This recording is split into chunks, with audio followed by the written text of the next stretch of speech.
Of course we are challenging nature itself, and it hits back.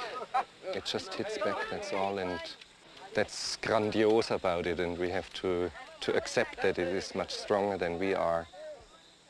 Kinski always says it's full of erotic elements. I don't see it so much erotic, I see it more full of obscenity.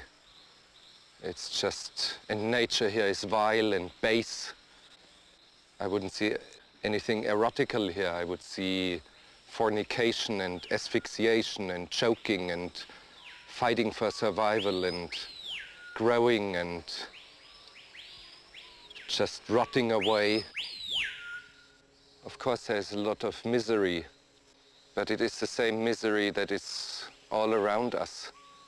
The trees here are in misery and the birds are in misery. I don't think they sing, they just screech in pain.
It's an unfinished country. It's still prehistorical. The only thing that is lacking is the dinosaurs here. It's like a curse weighing on an entire landscape.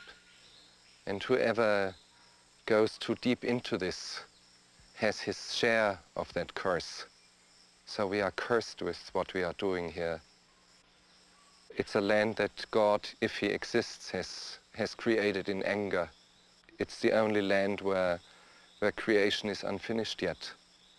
Taking a close look at what's around us, there is some sort of a harmony. It is the harmony of overwhelming and collective murder. And we, in comparison to the articulate vileness and baseness and obscenity of all this jungle, we, in comparison to that enormous articulation, we only sound and look like badly pronounced and half-finished sentences out of a stupid suburban novel, a cheap novel.